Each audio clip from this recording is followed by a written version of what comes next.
نقن صاحب کا بڑا عجیب جملہ ہے، فرماتے ہیں کبھی غور کیا کہ حسین کے نام پہ اتنا مجمع کیوں لگتا ہے؟ حسین کے نام پر اتنا مجمع، جلوسوں میں، مجلسوں میں، عاشور پر، چہلم پر، اربعین، مشی کے اندر، نجف سے کربلا کی واک، یہ دنیا میں اتنا بڑا مجمع ایک حسین کے نام پر کیوں جمع ہوتا ہے؟ نقن صاحب فرماتے ہیں اس لیے کہ حسین کربلا میں اللہ کی خاطر اکیلے کھڑے تھے، پھر اللہ اپنی مخلوق کو اس کے حوالے کر دے گا۔ شب عاشور ہے، جناب فضہ روتی ہوئی دوڑتی ہوئی آئیں اور کہا ہے آقا زاد حسین زینب بے ہوش ہو گئی۔ میرے مولا حسین اپنی بہن زینب کے خیمے میں آئے تو کیا دیکھا؟ جناب زینب پر غشی تاری، پیشانی پر ہاتھ رکھا، سورہ شفا پڑھی۔ جناب زینب نے آنکھ کھول دی تو امام نے پوچھا بہن زینب یہ تمہارا کیا حال ہے؟ فرمایا بھائی مجھے لگتا ہے کل میری ماں زہرا کا گھر اجڑ جائے گا، کل کچھ نہیں بچے گا، میرا علی اکبر مار دیا جائے گا، میرا قاسم مار دیا جائے گا، میرا عباس جیسا بھائی مار دیا جائے گا، بھائی مجھے ہول ہو رہی ہے کہ کل تمہارے ساتھ کیا ہوگا۔ امام نے بہن کا ہاتھ پکڑا اور اندھیرے بیابان میں چلے گئے اور آگے جا کے کہا زینب وہ جگہ جہاں میرا علی اکبر گرے گا، وہ جگہ جہاں میرا عباس گرے گا، وہ جگہ جہاں میرا قاسم پامال ہوگا، اور ایک جگہ اور دیکھ لو جہاں میں گھوڑے سے گروں گا، مگر بہن جان لو کہ پھر یہ وقت گزر جائے گا اور پوری دنیا سے ہماری قبر کی زیارت کے لیے لوگ آئیں گے۔ اے زینب میرا یہاں مزار بنے گا، لوگ میری زیارت کے لیے دور دور سے آئیں گے، یہ میری قبر قیامت تک لوگوں کو ہدایت عطا کرے گی، لوگ ہمارے نام پر ہدایت کے جلسے منعقد کریں گے، ہمارے نام پر مجلسیں ہوں گی، ہمارے نام پر لوگوں کو ہدایت ملے گی۔ بہن یہ وقت گزر جائے گا، حسین کو کل مار دیں گے مگر حسین کا نظریہ قیامت تک چلے گا، اور بی بی ذرا حوصلہ کرو کل تمہارے سر سے بھی چادر اترے گی۔ اجرکم اللہ، اجرکم اللہ۔ آپ آمادہ ہو گئے رونے کے لیے؟ چلیے چلیے کربلا میں رہیے کچھ دیر کے لیے۔ عزادارو کربلا کے میدان میں حسین نے لاشیں تو بہت اٹھائے، بڑے لاشیں اٹھائے، سارے لاشیں خود حسین نے اٹھائے، مگر ایک لاشا حسین سے اٹھتا نہیں تھا، وہ لاشا چھوٹا بہت تھا۔ حسین نے گود میں تو اٹھا لیا تھا مگر کبھی آگے جاتے تھے، کبھی الٹے پیر واپس آتے تھے، کبھی دائیں چلے جاتے تھے، کبھی بائیں چلے جاتے تھے، لاشے پر ابا کا دامن ڈالا ہوا تھا، اس ننھے سے بچے کو کہاں لے جائیں؟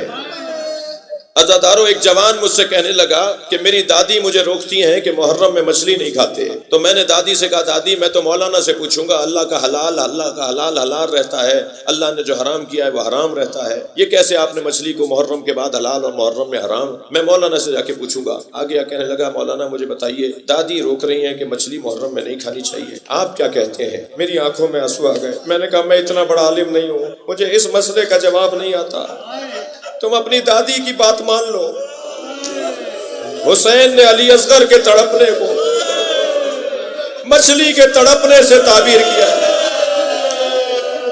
دیکھ نہیں رہے میرا بچہ مچھلی کی طرح منہ کھولتا ہے اور منہ بند کر دیتا ہے۔ اجرکم اللہ اما ترانا کیف یتلذا، مولا حسین کا جملہ، دیکھ نہیں رہے میرا بچہ مچھلی کی طرح منہ کھول رہا ہے اور بند کر رہا ہے۔ آپ جانتے ہیں کہ مچھلی جب پانی سے نکلتی ہے تو تڑپتی ہے، جب اتنا دم نہیں رہتا تو دم اٹھاتی ہے، منہ اٹھاتی ہے، جب اتنا بھی دم نہیں رہتا تو منہ کھولتی ہے اور بند کرتی ہے، یہ اس کا آخری وقت ہوتا ہے، پھر وہ مر جاتی ہے۔ حسین فرما رہے میرا بچہ مرنے والا ہے، اسے چند قطرے پانی کے پلا دو، مگر عزادارو دشمن نے پانی تو نہیں پلایا، وہ تیر مارا جو جانوروں کو گرانے کے لیے چلایا جاتا ہے، اور حسین نے بچے کا خون اپنی چلو میں لیا، آسمان کی طرف دیکھا تو آواز آئی کہ پانی نہیں برسے گا، زمین کی طرف دیکھا تو آواز آئی کہ فصلیں نہیں اگیں گی، حسین مولا نے وہ خون اپنے چہرے پہ مل لیا اور جملہ کہا کہ اسی چہرے کے ساتھ نانا کو شکل دکھاؤں گا، نانا آپ کی امت نے یہ کیا ہے میرے ساتھ۔ اب عزادارو گرمی بہت شدید تھی، مولا نے ابا کا دامن ڈالا ہوا تھا بچے کے لاشے پر، چلے ہیں خیمہ گاہ کی طرف، جیسے ہی خیمے کا دروازہ قریب آیا نہ جانے کیا خیال آیا، الٹے پیر واپس ہونے لگے، پھر کیا خیال آیا، دائیں جانے لگے، پھر کچھ خیال آیا بائیں جانے لگے، آگے جانے لگے، سوچ رہے ہیں کہ ماں دیکھے گی تو مر جائے گی، پھر سوچ رہے ہیں کہ اگر ماں کو نہیں دیا تو ماں مر جائے گی۔ اسی اثنا میں تھے کہ خیمے سے پردہ ہٹا، سامنے سکینہ کھڑی نظر آئی، اور بی بی نے دیکھا کہ بھائی بابا کی گود میں حرکت نہیں کر رہا، جو کچھ دیر پہلے تڑپ رہا تھا نا، اب بابا کی گود میں حرکت نہیں کر رہا، تو وہیں سے آواز دے کر کہا بابا میں بھی پیاسی ہوں، بابا مجھے بھی پانی پلا کر لے آئیے۔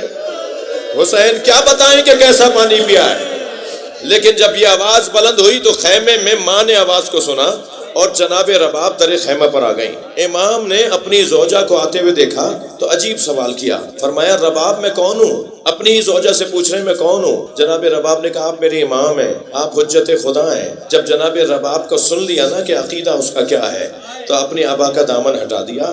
ایک ماں نے خون میں لت پت بچہ دیکھا، ننے ننے لبوں پہ لب رکھ کے کہا اے میرے لال، عرب تو اونٹنی کے بچے کو بھی نہر نہیں کرتا۔ اجر و کمل اللہ، اجر و کمل اللہ۔ آپ کی آوازیں بلند ہیں، مجھے 2 منزلیں لینی ہیں۔ جب آپ بلند آواز سے روتے ہیں نا تو امام جعفر صادق دعا دیتے ہیں، یا اللہ یہ ہمارے امر کو زندہ کر رہے ہیں۔ مولا فرماتے ہیں یا اللہ یہ ہمارے امر امامت کو زندہ کر رہے ہیں۔ اللہ اکبر، اللہ اکبر۔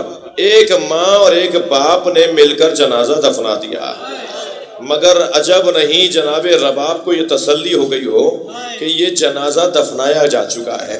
11 محرم کو منظر کچھ اور تھا، نیزہ بردار ظالم قبروں کی تلاش میں اور لاشیں کی تلاش میں نیزہ زمین پہ چبھو رہے تھے، ایک ننھی سی میت باہر آئی۔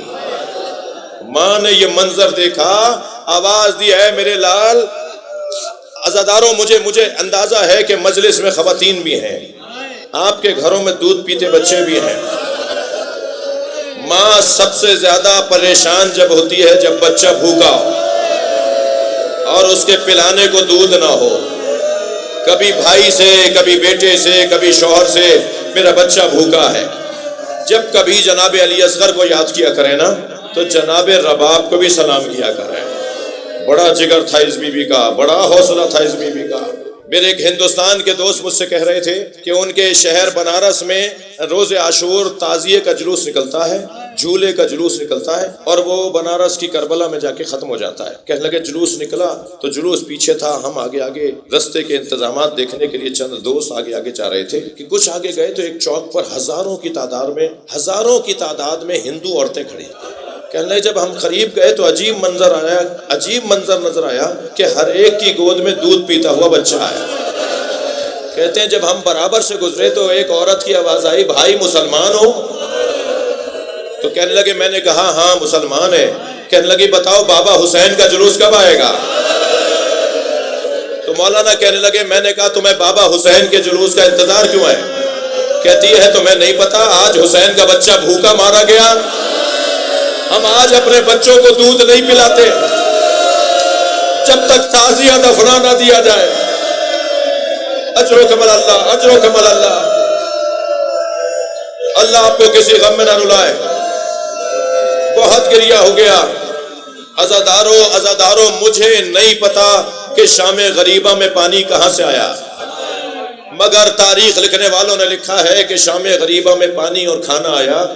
جناب زینب نے پہلے بچوں کو پانی پلایا، پھر بچوں کو کھانا کھلایا، پھر بڑوں کو پانی پلایا، پھر بڑوں کو کھانا کھلایا۔ رو رہے ہیں نا، سنیں گے۔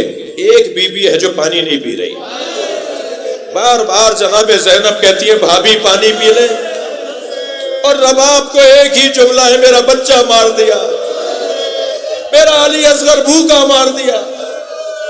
امام سجاد کی خدمت میں گئیں جناب زینب اور کہا اے زین العابدین اگر پانی نہیں پیئیں گی تو ان کی جان ان کے ہاتھ سے چلی جائے گی۔ امام نے آ کر کہا اماں پانی پی لیں، اماں کھانا کھا لیں۔ حکم امام پا کر جناب رباب نے پانی پی لیا۔ بس عزاداروں ممبر کا ادب مانے ہے، سیدہ کا مقام بہت بلند ہے۔ جناب رباب کا میں اشارے میں بات کروں گا تاکہ بی بی بھی راضی ہو جائیں اور میری بات آپ تک پہنچ بھی جائے۔ اشارے میں بات کروں گا، اللہ کرے میری بات پہنچ جائے۔ بی بی نے شام غریبہ میں پانی پیا، کھانا کھایا، آدھی رات کو مضطرب ہوئیں، کبھی آگے جاتی ہے کبھی پیچھے۔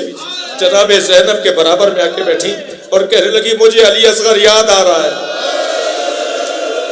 میرا بچہ بھوکا مار دیا۔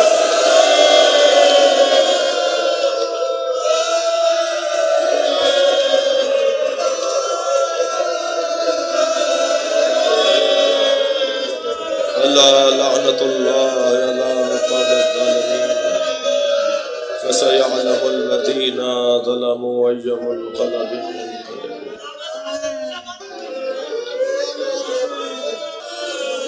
اللہ آپ کو شام لے جائے. اس بی بی کی ایک امانت شام کے زندان میں بھی ہے. اجر و کمل اللہ، اجر و کمل اللہ. میرے بھائی نے مجھے روک دیا کہ 2 جملے اور کہہ دوں. بڑا جگر تھا اس بی بی کا. ایک کو اجلا سا کرتا پہنا کر حسین کی گود میں دے دیا، ایک کو زندان شام میں چھوڑ کر آ گئی. جب ساری بیویاں محملوں پر بیٹھ گئی نا، جب ساری بیویاں محملوں پر بیٹھ گئیں تو جناب سید سجاد نے پوچھا پھوپھی اماں زینب ساری بیویاں بیٹھ گئی ہیں، قافلہ چلے؟ فرمایا بھابھی رباب نظر نہیں آ رہے. فرمایا مجھے پتا ہے میری ماں رباب کہاں ہے. اب آگے آگے امام سجاد اور پیچھے پیچھے تمام بیویاں.